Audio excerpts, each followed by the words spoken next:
7 फरवरी को मार्केट में लगातार 3 आईपीओ आने वाले हैं। पहले आईपीओ के बारे में हम ऑलरेडी बात कर चुके हैं, जना स्मॉल फाइनेंस बैंक लिमिटेड का आईपीओ। अब जो दूसरी कंपनी आईपीओ लेकर आने वाली है वो कंपनी है राशि पेरिफेरल्स लिमिटेड।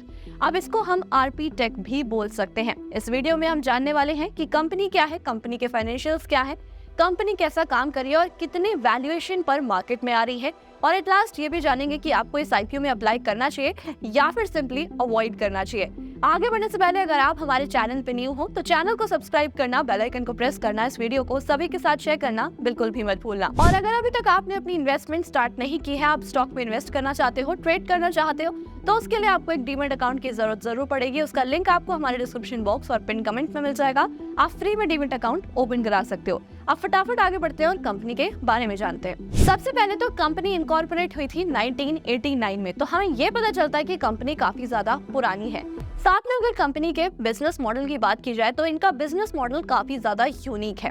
इंटरनेशनल ब्रांड्स के बारे में तो हम जानते ही हैं, तो इस कंपनी का बेसिकली अगर मैं आपको इजी लैंग्वेज में समझाऊं तो ये काम होता है, जो इंटरनेशनल ब्रांड्स प्रोडक्ट बनाते हैं उन प्रोडक्ट्स को ये इंडिया में डिस्ट्रीब्यूट और सेल करते हैं। तो ये एक मीडिएटर का काम करते हैं, यानी कि जो इंटरनेशनल ब्रांड्स है वो अपने प्रोडक्ट इन मीडिएटर को देते हैं, यानी कि इन कंपनीज को देते हैं, और फिर ये कंपनीज इंडिया में इन प्रोडक्ट्स को डिस्ट्रीब्यूट और सेल करती है। अब ये किस तरीके के प्रोडक्ट्स डिस्ट्रीब्यूट करती है, जैसे कि कंप्यूटर्स हो गए और फोन्स हो गए। अब पर्टिकुलर इस कंपनी के बारे में बात की जाए तो ये कंपनी के पास अभी लगभग 52 ब्रांड्स हैं जिनके प्रोडक्ट्स ये इंडिया में डिस्ट्रीब्यूट और सेल कर रही है। अब ये कंपनी बेसिकली कंप्यूटर और उससे रिलेटेड पार्ट्स को ही डिस्ट्रीब्यूट करती है इन इंडिया, जैसे कि कंप्यूटर में मदरबोर्ड होता है, सीपीयू होता है, माउस, कीबोर्ड और भी बहुत सारी चीजें इस तरीके की डिस्ट्रीब्यूट की जाती हैं। बेसिकली इन प्रोडक्ट्स को आईसीटी या फिर इंफॉर्मेशन एंड कम्युनिकेशन टेक्नोलॉजी वाले प्रोडक्ट्स भी कहा जाता है। अब जो मैंने आपको 52 ब्रांड्स बताए हैं, उन ब्रांड्स में बड़े बड़े ब्रांड्स भी इंक्लूडेड हैं, जैसे कि Asus, HP, Dell, Intel, Samsung, Google और फिलिप्स जैसी कंपनीज एटसेट्रा। अब अगर कंपनी के अर्निंग मॉडल की बात की जाए तो अब कंपनी कमाती कैसे है, वो कमीशन से कमाती है, यानी कि जो इंटरनेशनल ब्रांड होते हैं वो उनको कमीशन देते हैं to sell their products in India. अब तक कंपनी के पास लगभग 50 ब्रांचेस हैं, 63 वेयर हाउस हैं और साथ में 8,657 डिस्ट्रीब्यूटर भी हैं अक्रॉस 680 लोकेशंस, और ये सारी लोकेशंस हैं इन 28 states and 1 union territory. Company के पास कितने एम्प्लॉयज हैं, अगर इस चीज की बात की जाए तो अभी करंटली कंपनी के पास है 1433 एम्प्लॉयज, जिसमें 549 एम्प्लॉयज सेल्स एंड मार्केटिंग के हैं and 64 employees technical support team के भी इसमें एडेड हैं। तो अब इससे हमें ये पता चलता है कि कंपनी का बिजनेस मॉडल काफी ज्यादा अच्छा और यूनिक है। अब आगे बढ़ते हैं और सबसे पहले आईपीओ की कुछ डिटेल्स जान लेते हैं। 7 फेब को ये आईपीओ की ओपनिंग डेट रहेगी। 9 फरवरी तक आप इसमें बिड कर सकते हो। 9 फेब को ये आईपीओ क्लोज हो जाएगा। उसके बाद 12 फरवरी को इसमें अलॉटमेंट किया जाएगा। अगर आपको अलॉटमेंट हो जाता है तो 13 फेब को आपके डीमैट अकाउंट में आपके शेयर्स क्रेडिट हो जाएंगे। अगर आपको अलॉटमेंट नहीं होता है तो 13 फेब को ही आपको रिफंड इनिशिएट किया जाएगा। अब अगर आपको ऐसा लगता है कि आपको इस कंपनी में लॉन्ग टर्म के लिए इन्वेस्ट करना है या फिर ट्रेड करना है, तो ये कंपनी 14 फेब को लिस्ट हो जाएगी बीएसई एंड एनएसई दोनों पर। आप वहां पर जाकर कंपनी में ट्रेड भी कर सकते हो और इन्वेस्ट भी कर सकते हो। अब अगर कंपनी के फेस वैल्यू की बात की जाए तो उन्होंने 5 रुपीज पर शेयर रखा है। इनका प्राइस बैंड है 295 to 311 rupees per share. Lot size है 48 शेयर्स का, यानी कि अगर आप एक लॉट अप्लाई करते हो तो आपको 48 शेयर्स मिलेंगे।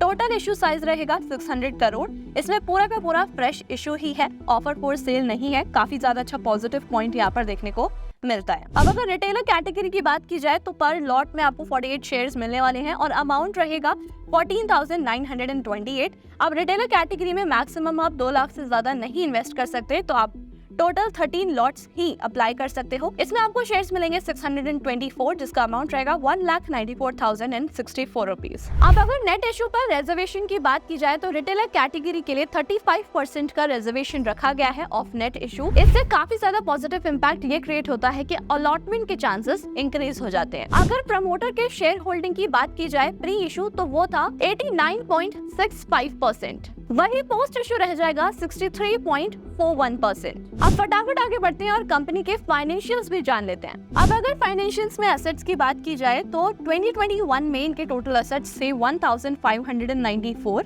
वो 2023 में हो गए हैं 2798। देखा जाए तो ये ज्यादा अच्छी ग्रोथ नहीं है, but yes slow and study growth हुआ है।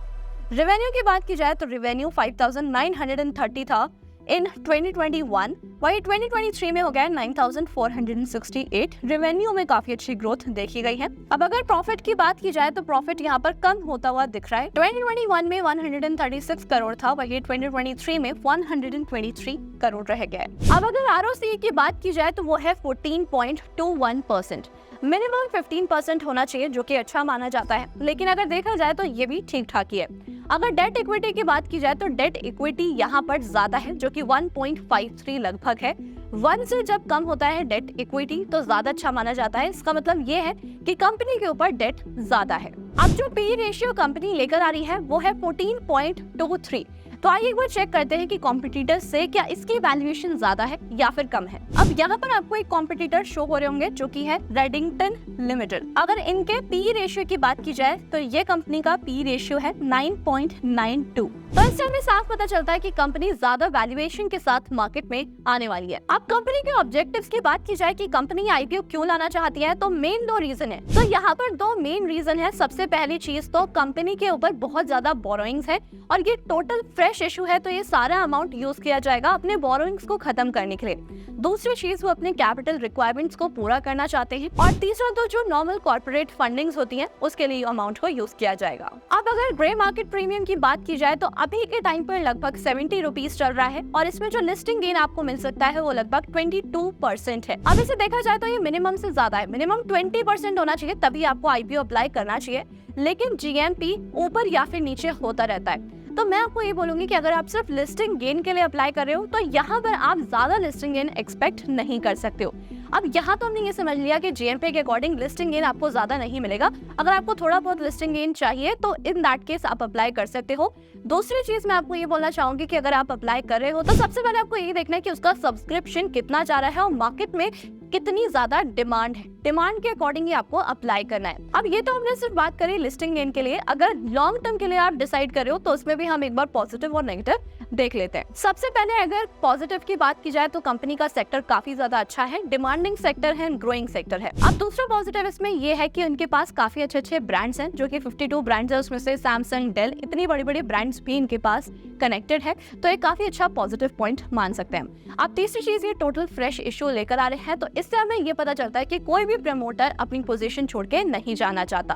तो ये 3 काफी अच्छे पॉजिटिव पॉइंट है। अब अगर नेगेटिव की बात की जाए तो पहले तो कंपनी के पास ज्यादा डेट है, इनका जो प्रॉफिट मार्जिन है वो भी कम है और साथ में कंपनी ज्यादा वैल्यूएशन के साथ आ रही है, जैसे कि हमने कॉम्पिटिटर के साथ कंपेयर किया था। लेकिन आपको इन्वेस्ट करने से पहले हमेशा रिसर्च करनी है। आपको ये देखना है कि आपका रिस्क टॉलरेंस कितना है और आप किस में इन्वेस्ट करना चाहते हो या फिर नहीं करना चाहते हो। सो एट लास्ट आई होप आपको इस आईपीओ को लेकर सारी क्लैरिटी मिल गई होगी। कमेंट करके जरूर बताना कि आप इस आईपीओ में अप्लाई करने वाले हो या फिर नहीं करने वाले हो। इस वीडियो को जितना हो सके उतना शेयर कर देना और ऐसे इन्फॉर्मेटिव वीडियोस को देखने के लिए हमारे चैनल को सब्सक्राइब करना, बेल आइकन को प्रेस करना बिल्कुल भी मत भूलना। Thank you so much.